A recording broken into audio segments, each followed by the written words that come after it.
Now, here's something very interesting. Say you practice, and you have a practice, and you do it every day. And even if it's small, over time, you will start to see changes to your consciousness. And there will be, little by little, more consciousness. And because of that, there will be access to new types of experiences. Experiences that you can read about in manuscripts and be like, oh, I think that might be what I went through. And, see parallels between other experiences that you've also had. And it's something that can be done. And then you end up with something like this. Like this, one day you write this in your journal, and this was what happened a day.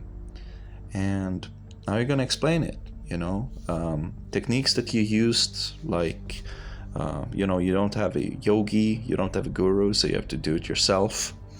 And then you try to learn the Kundalini, and you end up getting a awakening of sorts. And maybe you don't even know what you're doing, and it just happens anyways, because you have that practice. You're doing something naturally, or ever since you were a child, you had certain experiences, like going out of body. And so we have this, but it looks a little bit boring, so I went ahead and did this. Okay, so now we have a cool drawing, so you know what I went through. Okay, and I used the word out of body experience. And it was in my room, and everything looked much clearer, and I was wearing a sleep mask, and I could see the paint ripples on the wall really well.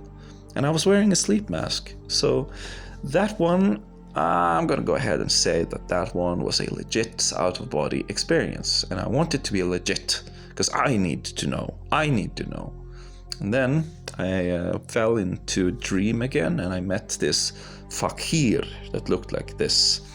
And he showed me a side piercing kick, a side kick, a kick, in martial arts. And he wanted me to do the same. He wanted me to show my basics. So I showed him my basics, all the basic punches and my basic kicks. And he said, okay, you're a little bit off center, and your guard is a little bit lower, but overall you have good movement because you've been doing patterns. And patterns is like spiritual practice. Now you can move, now you have a body. And then I fell into trance, and I saw something weird. I saw this guy right here. He's like, oh my God, what am I about to do? And then he's like, when he came into trance, so did I.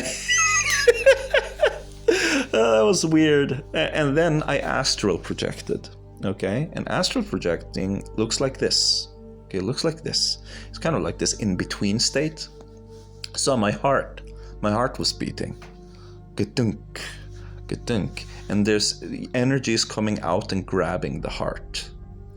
And then it kind of reverses it, takes it into the spine and out on the other side. And it's very little color, but I could make out that was something like this, okay? Like the heart becomes an apple, you give the apple to the woman, and now you're in paradise. And yeah, that's something that just happened to me. Yeah, this is what's going on here. This is some of the practices I use. If you're not good enough to sit and meditate, don't sit and meditate. That's for masters. That's for me on a good day. I can sit and meditate. You can't do that. You can do that? You can sit and meditate? Come on, man. So lay down. You're not good enough for that yet. You can't handle sitting meditation. Come on. And yeah, like this, are you willing to sit for so long that you have to summon Earth as a witness, and then you can Shaktipat, and yeah, it's amazing. And then you can open your third eye with your Put chakra. But essentially it's like you're getting all this power through you. And later that day I was doing it on the floor, and again it happened. because I got out of bed. I was like, the day was fucked. It's like, okay, nothing is going to get done today because I'm exhausted. And then it started as a tingle in between my toes, and it moved up. And as it did, I naturally moved into this position. I did a figure 4 with my legs, right? I did a figure 4 with my legs. And that kind of guided this stream into my hip. So I put my hand on my hip, and then it could use my arm to go through my arm. And then it went into my shoulder, into my other shoulder, and then through my arm to the top of my head, like that. And look at the colors of that. It's supposed to be translucent, it's color, but it's translucent. And I call this clear light because it's no light, but when they collide, since they got a little bit translucent, they're a little bit white, so it can become any color when they collide. So if 2 collide, maybe it's red. If 3 collide a certain way, it's blue and yellow.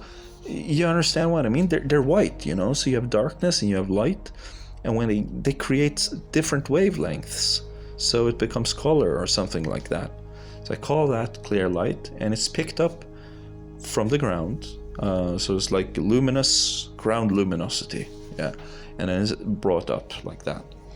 And you can use clear light to do certain things. For example, a very easy way to find out about this is to look at the SAD lamp, look into it, and blink your eyes rapidly and find the best interval. And I'm sure you'll see patterns, kaleidoscopic visuals at first, but with practice it can become something really exciting. Yeah, something. I saw something like this today. It's not a big deal anymore. And if you have sound for your third eye, say it. Mine is shum. And then you have this. I started seeing this with my eyes closed, and it just was this, and then it became a hallway. And now I can look at the light, and you kind of see a hallway, but you must blink your eyes. And then you can see stuff like this. But you can also keep your eyes open and just see a hallway. That's also cool. So that's, yeah. Meditate, don't sit, lay down. Doing it seated is way worse. You're probably not going to do anything. You can't do it daily. It's for masters. Masters can sit.